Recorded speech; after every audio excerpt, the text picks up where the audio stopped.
Okay, so this is kind of a weird way to start off the show, but I just wanted to say this song right here, Pied Piper. If you want to listen to it, just type in St. Peter's Pied Piper. One of the most underrated songs ever. Completely unrelated to anything that this show is about.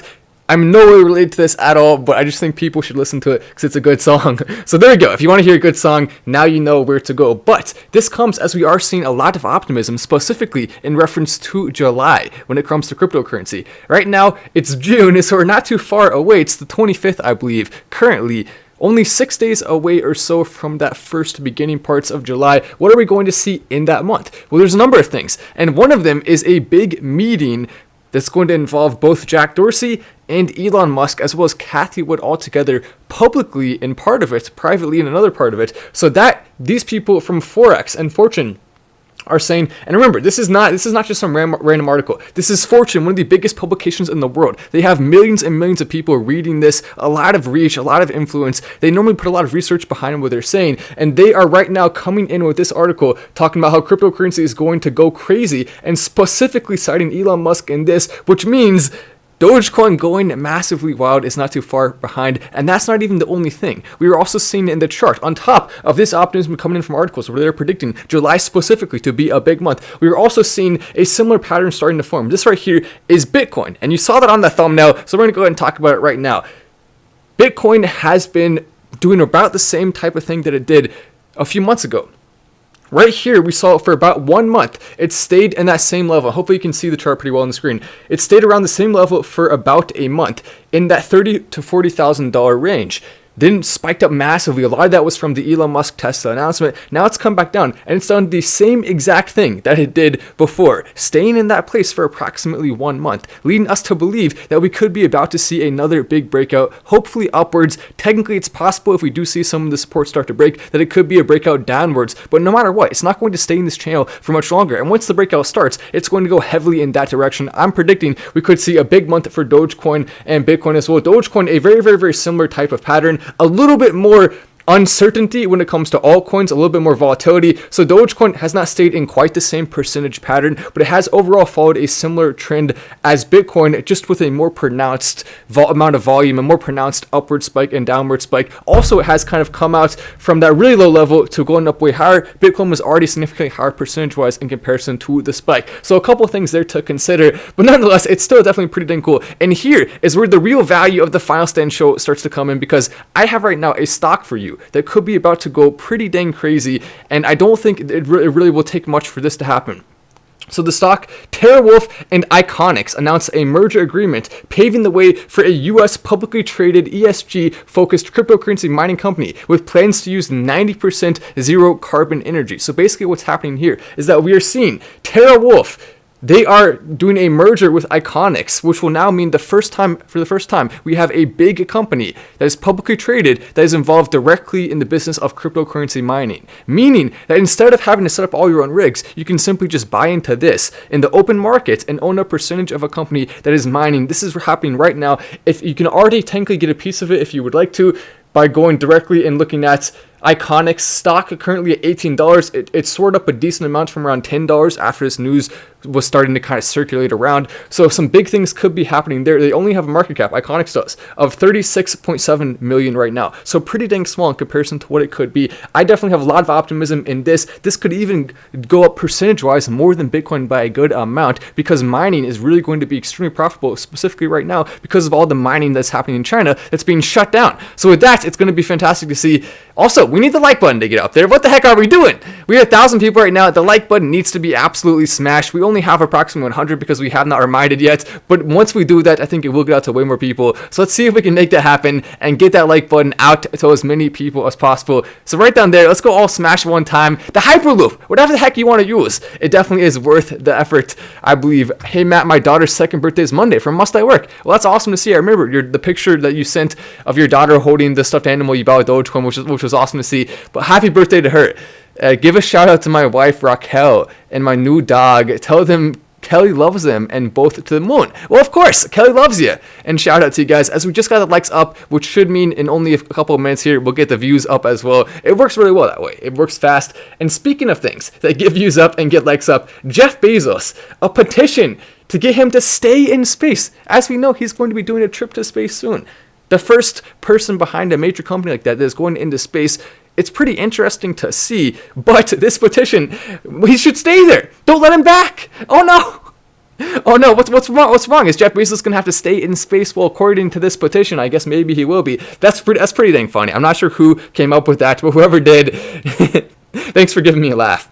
But with TeraWolf becoming publicly traded, I'm definitely looking to put a decent amount of money into that. That's one of the stocks on top of Starlink stock that I have a ton of optimism for that are going to be available very, very, very soon after the merger for there and after Starlink stock IPOs. It may take a little bit longer because Elon Musk was saying it's going to be a while before they see the profits, but both of those are something to look forward to for sure.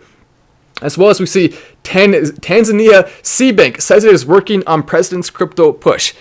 More and more companies starting to embrace cryptocurrency, Bitcoin right now especially, but it's going to change over time. We're going to see more cryptocurrencies, Dogecoin especially, I think has a huge slot to slide into. But with this right here, I don't think it's going to be very long at all before it starts being a massive chain of countries that need this happening. And that comes as we're also seeing, and by the way, Tanzania, they were banning it before, so they're going from banning it to now embracing it, a massive shift as the leadership there has shifted to a younger leader, to the moon, tattoo in Picayune, Mississippi. Oh, Screwy's tattoo in Picayune, Mississippi. Nice. I do appreciate the chat as well coming in. So if you're looking for a tattoo, now you know where to go if you're in Mississippi. I definitely like that, especially if you're embracing Dogecoin.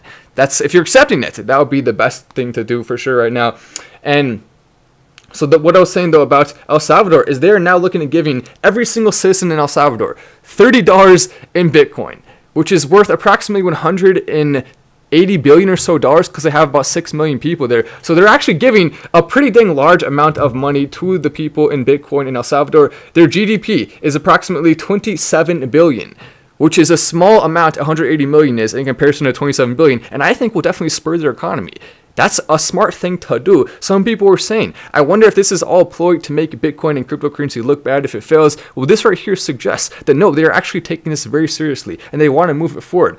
Because with every single person in El Salvador now having the access to cryptocurrency, it's going to incentivize big movements in that space. Bitcoin can absolutely start to have some big ripples across the entire world from this. It's exciting to think about. And China, though, is going to absolutely get left behind. What the heck are you doing, China? We have this article coming out from Michael Saylor saying China, it's going to be an exit, a windfall was the word he used, basically saying they're leaving trillions of dollars on the table by doing this, by getting rid of the mining, which is bringing in a lot of money to the economy, jobs, a ton of stuff is happening from that. You're just saying, I'm going to cancel that for absolutely no reason. Why the heck are you doing that, Chinese government? It just doesn't make any sense. Also, NRG Media says, I'm not allowed to say things that controversial, unfortunately, or else YouTube will get mad at me. But if you want to read his chat, it's right there. And you're welcome to read that. There has been more controversy around that lately, for sure. But China's crackdown on Bitcoin is not only going to be bad for the people, it's going to be bad for the government, too. It doesn't really make a lot of sense. When you pick, as a government, control over actually what's best for the people, that is when you cross a line. That's what you shouldn't be doing under any circumstances ever. The government is supposed to help the people. The government is the people. You are the government. But when the government starts to think that's not true, that's when problems start to happen. And often they do that, unfortunately. It would be nice if they never did. I don't think there's any way, though, to make sure they never do. And we are also seeing more optimism. This one, though, I think is a little bit more something we have to take with a grain of salt, as we have seen Bankman-Fried. He's basically explaining why he also believes we're going to see a big month coming soon for cryptocurrency, a big year even, a big future for crypto. He owns one of the biggest exchanges out there, FTX, which means I don't know if we can really trust what he says, because he's just going to be automatically pumping it no matter what, because it's in his best interest as someone who owns that. But still, I do agree with some of the points he made there, talking about how expansion in terms of the institutions is going to come, and a lot of the investment from them will drive it upwards. That is true. That's absolutely true. There's no question about it. This article is well coming out. Payme and Dogecoin trends on US Twitter as backers look to nudge the meme coin up, coming in from Benzinga. Benzinga has been a little bit all over the place.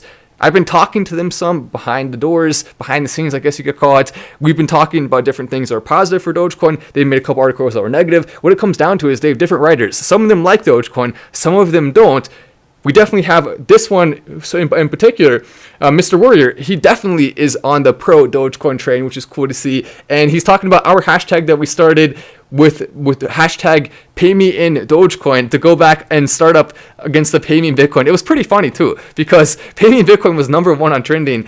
And I wonder what people thought who got that pay me in Bitcoin hashtag #1 trending when they saw pay me in Dogecoin just randomly sneaking up there, sliding in the DMs of the Twitter hashtags and going up to that top spot. It would have been hilarious to watch the reactions of people as they saw that happening. And it was funny because you just saw it there at the top. Absolute silliness, and I loved it. I loved it for sure. Hey Matt, what do you think of AMP? Interesting. I'll make a video on that. Doge never fails, grows. Big moves coming. Doge devs working hard. You're right about that. The Dogecoin devs working hard, and there is going to be a lot of big things that are coming. There's no question about that. If you don't think that, then you're probably just in the camp of you don't own any Dogecoin, or you have another cryptocurrency you're pushing. I'm with Doge, but what are your serious thoughts on Litecoin? Litecoin and Dogecoin are two extremely similar coins. Thank you, by the way, Chad, for the chat. Litecoin is what Dogecoin was based off of. So both of them have a lot of similarities. I don't necessarily see any reason why Litecoin would ever be ahead of Dogecoin again. It was for a time. It was for a long time. When I first started making videos, it was ahead by a good amount. And it was really, really interesting to watch it pass Litecoin. We watched it happen live on my show, which was a huge deal because now Dogecoin became the #1 Litecoin chain cryptocurrency. So a big accomplishment for Dogecoin. And so because of that, I don't really see as much potential for Litecoin, but I'm still holding some just simply because it does have that same type of energy behind it to where it can spike at any point in time. And so if you're not holding at least some, maybe you're missing out. And this comment is, well, what do you think about the ongoing USDT allegations and what it could mean for BTC, Doge if it has some merit? Thanks and love the videos. So what's been going on with what we've been seeing with USDT? I don't know. I don't really think the allegations behind that are justified.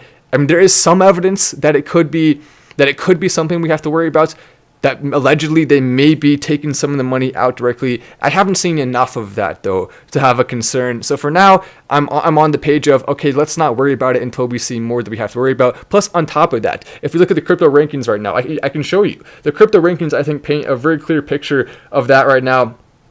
And it shows that exactly what we should be thinking about that, because Tether right now, USDT, only has a $62 billion market cap. And so people are saying some of the money from Tether is going into Bitcoin. Well, the most it could be is approximately 10% or so of Bitcoin. And we know it can't be all of it, because USDT, if it's all of it, then well, what happens when people put money in and then take money out? Well, they have to get the money from somewhere, so it can't be all of it. So you're looking at potentially a percentage of USDT that may be used to then buy crypto, and you start to get more and more layers there.